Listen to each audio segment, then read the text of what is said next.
സർക്കാരിനെ വിളിച്ചുണർത്തുക എന്നുള്ളതാണ്. സർക്കാർ ഉറക്കം നടിക്കുകയാണ് എന്നത് വേറെ കാര്യം. അവരെ നുള്ളി നുള്ളി ഉണർത്തുക എന്നുള്ളത് ഐക്യ ജനാധിപത്യ മുന്നണിയുടെ കടമയാണ്.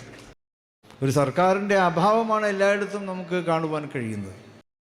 ഈ ജാഥ ജനങ്ങൾ ഏറ്റെടുത്തിരിക്കുന്നു എന്നുള്ളത് തന്നെ പ്രതിപക്ഷത്തിൻ്റെ വിജയമാണ് എന്നുള്ളതാണ്. നമ്മുടെയൊക്കെ ഏറ്റവും വലിയ ലക്ഷ്യമെന്നുള്ളത് കേരളത്തെ രക്ഷപ്പെടുത്തുക എന്നുള്ളത് തന്നെയാണ്. ഈ ഭരണത്തെ ജനങ്ങൾ അങ്ങേയറ്റം വെറുക്കുന്നു.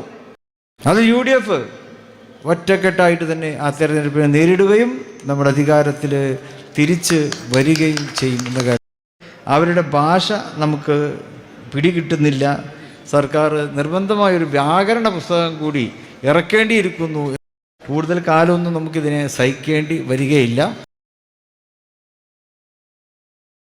അങ്ങനെ വാസയോഗ്യമാക്കി മാറ്റി നമ്മുടെ വനമേഖലകളെ. ഇപ്പോൾ അവർക്കൊക്കെ തിരിച്ചടി നേരിടുകയാണ്. വന്യജീവി നിയമത്തിൻ്റെ പേരിൽ, വന നിയമങ്ങളുടെ പേരിൽ അവരുണ്ടാക്കിയ ആ സംവിധാനങ്ങളും സൗകര്യങ്ങളുമൊക്കെ വിട്ടെറിഞ്ഞ് കുടിയേറ്റം അവസാനിപ്പിച്ച് അവരവരുടെ സ്വന്തം നാടുകളിലേക്ക് പോകേണ്ട ഒരു ഗതികേടിലാണ് ഉള്ളത്. അതിനെതിരെയാണ് നമ്മുടെ പ്രിയങ്കരനായ പ്രതിപക്ഷ നേതാവിൻ്റെ നേതൃത്വത്തിലുള്ള ഈ ജാഥ നടക്കുന്നത്. അതാണ് പറഞ്ഞത്, ഒരു സുപ്രഭാതം കൊണ്ടുണ്ടായതല്ല. നിരവധി വർഷങ്ങളുടെ പ്രശ്നങ്ങൾ, ആ പ്രശ്നങ്ങൾക്ക് സർക്കാർ സത്വരമായിട്ടൊരു പരിഹാരം കാണാതെ വന്നപ്പോൾ സർക്കാരിനെ വിളിച്ചുണർത്തുക എന്നുള്ളതാണ്. സർക്കാർ ഉറക്കം നടിക്കുകയാണ് എന്നത് വേറെ കാര്യം. എന്നാൽ എങ്ങനെ ഉറക്കം നടിച്ചാലും അവരെ നുള്ളി നുള്ളി ഉണർത്തുക എന്നുള്ളത് ഐക്യ ജനാധിപത്യ മുന്നണിയുടെ കടമയാണ്. ഈ വിഷയത്തിൽ മാത്രമല്ല, നമുക്ക് കേരളം പോയിക്കൊണ്ടിരിക്കുന്ന അധിക ദുഷ്കരമായിട്ടുള്ളൊരു കാലമാണല്ലോ ഇത്. ഒരു സർക്കാരിൻ്റെ അഭാവമാണ് എല്ലായിടത്തും നമുക്ക് കാണുവാൻ കഴിയുന്നത്. നിരന്തരമായിട്ടുള്ള അക്രമ പ്രവർത്തനങ്ങൾ നടന്നുകൊണ്ടിരിക്കുന്നു. സ്വൈര്യ ജീവിതം താറുമാറാകുന്നു. അതുപോലെ തന്നെ ഇവിടുത്തെ പ്രത്യേകിച്ച് സ്ത്രീ സമൂഹത്തിന് ജീവിക്കാനുള്ള ആ ഒരു സുരക്ഷ തന്നെ ഇവിടെ ഇല്ലാതായിക്കൊണ്ടിരിക്കുന്നു. അപ്പോൾ ഇത്തരം അനിഷ്ടകരമായിട്ടുള്ള കാര്യങ്ങൾ നിരന്തരമായി നടന്നുകൊണ്ടിരിക്കുമ്പോൾ അതിനെതിരെ കൂടിയാണ് പ്രിയപ്പെട്ട പ്രതിപക്ഷ നേതാവിൻ്റെ ഈ ജാഥ എന്നുള്ളത്. മലയോര പ്രശ്നങ്ങൾ വന്നു, അതേ അവസരത്തിൽ മറ്റു പ്രശ്നങ്ങളും ഉണ്ട്. അത്തരം എല്ലാ പ്രശ്നങ്ങൾക്കും എതിരെയാണ് ഈ ജാഥ. ജനങ്ങൾക്ക് അതിനെക്കുറിച്ച് ബോധവൽക്കരണം നൽകുന്നതിന് വേണ്ടിയിട്ടുള്ളതാണ് ഈ ജാഥ. ഈ ജാഥ ജനങ്ങൾ ഏറ്റെടുത്തിരിക്കുന്നു എന്നുള്ളത് തന്നെ പ്രതിപക്ഷത്തിൻ്റെ വിജയമാണ് എന്നുള്ളതാണ്.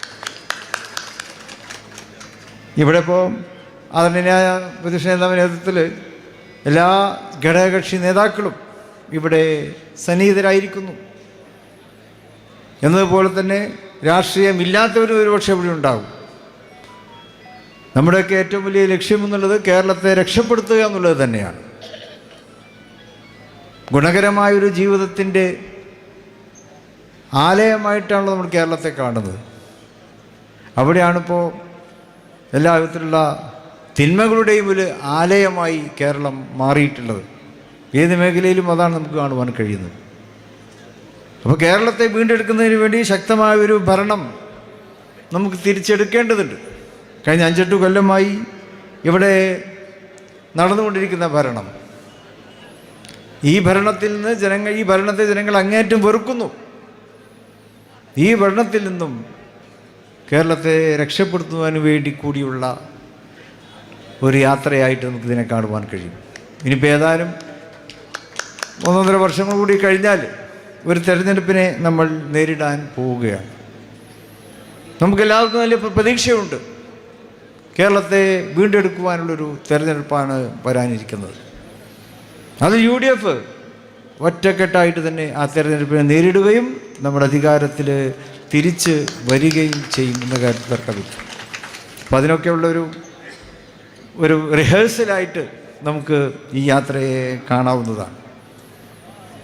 ഇന്ന് നമുക്ക് സർക്കാരിൻ്റെ ഭാഷ തന്നെ നമുക്ക് മനസ്സിലാകുന്നില്ല എന്നുള്ളതാണല്ലോ.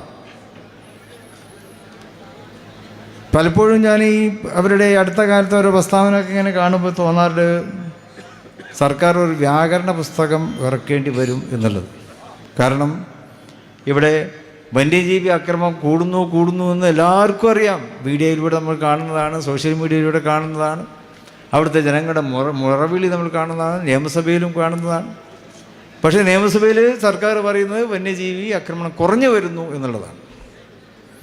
എന്നതുപോലെ തന്നെ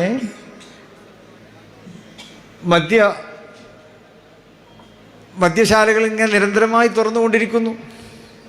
അതിനെതിരെ നമ്മൾ ശക്തമായ മുന്നറിയിപ്പ് കൊടുക്കുന്നു. അപ്പോഴും സർക്കാർ പറയുന്നു ഇവിടെ മദ്യവർജനമാണ് വരുന്നത് എന്നാണ്. ഒരു ഭാഗത്ത് മദ്യം ഒഴുക്കുന്നു, സർക്കാർ പറയുന്നു ഇവിടെ മദ്യവർജനമാണ് എന്നുള്ളത്. ഇപ്പോൾ കഴിഞ്ഞ തവണ നവകേരള യാത്ര നടന്നപ്പോൾ അതിൽ സ്വാഭാവികമായുള്ള UDF രാഷ്ട്രീയമായിട്ട് നമുക്ക് അതിനെ പ്രതിരോധിക്കും. അങ്ങനെ പ്രതിരോധിച്ച MSFൻ്റെയും KSUവിൻ്റെയും യൂത്ത് കോൺഗ്രസിൻ്റെയും ഒക്കെ ഭടന്മാർ അവരെ സർക്കാർ അങ്ങേയറ്റ രീതിയിൽ അവർക്കെതിരെ ആക്രമണം അഴിച്ചുവിട്ടു. പോലീസ് നേതൃത്വത്തിന് ഹെൽമെറ്റ് കൊണ്ടുപോലും അവരെ പ്രയാസപ്പെടുത്തി. അപ്പോൾ പറഞ്ഞത് എന്താണ്? അവിടെ സ്വയരക്ഷയ്ക്ക് വേണ്ടിയാണ് അത് ചെയ്തത് എന്നുള്ളതാണ്. അപ്പോൾ ഇങ്ങനെ ഒന്ന് പറയുകയും മറ്റൊന്ന് നടപ്പാക്കുകയും ചെയ്യുന്ന ഒരു സർക്കാർ. അതുകൊണ്ടാണ് നമുക്ക് മനസ്സിലാകുന്നത് അവരുടെ ഭാഷ നമുക്ക് പിടികിട്ടുന്നില്ല. സർക്കാർ നിർബന്ധമായൊരു വ്യാകരണ പുസ്തകം കൂടി ഇറക്കേണ്ടിയിരിക്കുന്നു എന്നാണ് നമുക്ക് പറയുവാനുള്ളത്. ഏതായാലും കൂടുതൽ കാലമൊന്നും നമുക്കിതിനെ സഹിക്കേണ്ടി വരികയില്ല. ജനങ്ങൾക്ക് മനസ്സിലാകുന്ന ഭാഷയിൽ ഈ സർക്കാരിന് പ്രതികരിക്കേണ്ടി വരും. അല്ലെങ്കിൽ സർക്കാരിന് മനസ്സിലാകുന്ന ഭാഷയിൽ തെരഞ്ഞെടുപ്പിൽ കേരളത്തിലെ ജനങ്ങൾ പ്രതികരിക്കും എന്ന കാര്യത്തിൽ സംശയമില്ല. അപ്പോൾ ആ പ്രതികരണത്തിന് വേണ്ടിയാണ് നമ്മളെല്ലാവരും ഒറ്റക്കെട്ടായി പോകുന്നത്. പ്രിയപ്പെട്ട പ്രതിപക്ഷ നേതാവ് അതിനനുയോജ്യമായൊരു സമയം തന്നെ തിരഞ്ഞെടുത്തുകൊണ്ട് ഇനി നമുക്ക് വിശ്രമിക്കാൻ സമയമില്ല. ഈ യാത്രയെ തുടർന്ന്, ഈ സമരജാഥയെ തുടർന്ന് നിരന്തരമായി നമ്മൾ സമരത്തിലായിരിക്കും. കേവലം സമരം മാത്രമല്ല, കേരളത്തെ വീണ്ടെടുക്കുവാനുള്ള ഒരു പോരാട്ടമായിട്ടാണ്, അതിൻ്റെ മുമ്പിൽ ശക്തമായൊരു പോരാളിയായിട്ടാണ് ശ്രീ VD സതീശൻ ഈ ജാഥയുമായി മുന്നോട്ട് പോകുന്നത്.